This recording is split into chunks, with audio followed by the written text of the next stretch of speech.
Hi all, I have another fascinating game to show you of Leela Chess 445. This is against Hannibal 1.7. So this game started with d4 from Leela Zero, d5, c4, e6, knight c3, knight f6, knight f3. We have c6, so the semi-Slav, Queen's Gambit declined, semi-Slav variation, bishop g5, d takes c4, e4. This is highly trodden territory. b5, e5. So can Leela play this very theoretical position? h6, bishop h4, g5.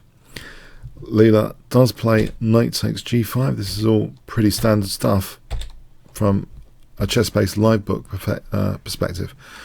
E takes, f6, bishop b7. This is very deep theory and has all been seen before.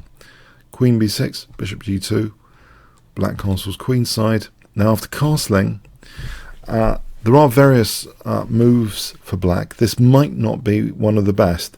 Knight e5. It's very, very tempting to exploit the pin to try and come into d3.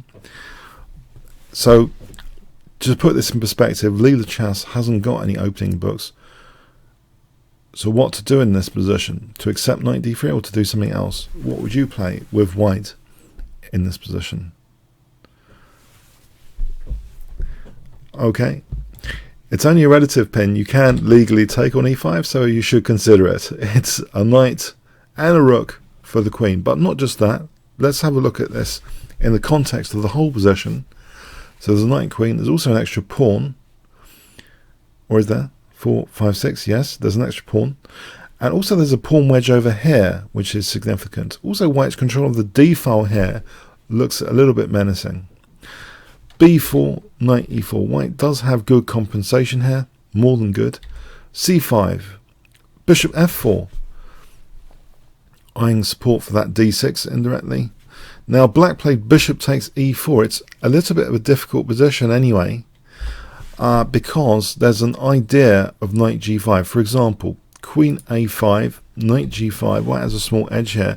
If black has to go back, you know, white is, in fact, could take on b7 and play rook c1. White's doing very well there anyway. But this seems like a concession because the bishop pair is conventionally stronger than just a single bishop. And losing the light square bishop here is a key defensive piece, surely, around the king. Bishop takes e4. This bishop looks great on e4. Bishop h6. And Leela welcomes the trades over here, the trade of bishops. Rook d6, queen a5, and now rook fd1, ignoring a2. If a2 is taken, then actually there's a forced checkmate sequence, or it's absolutely decisive. King b8, check, check, rook takes c5, and this position is just absolutely winning. Example here, check, that's like winning like that.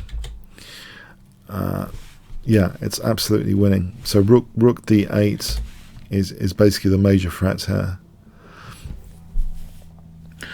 So queen takes a2 is a way of quickly losing. We have rook h8 instead.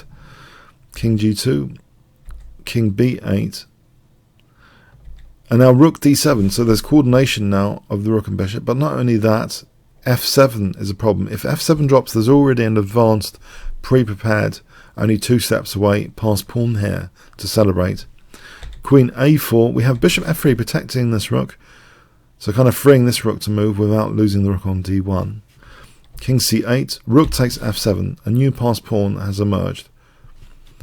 c3. b3. Queen b5. This is pretty hopeless already, really. Rook takes a7. c2. This is just, it's hopeless for black. Black is shedding material. Rook takes c2, queen b6. The queen is pretty helpless in this position, and in fact can be kicked around. So here now f7, black's just doing nothing now. It's just a dead position, and there's another pass pawn winning candidate over here.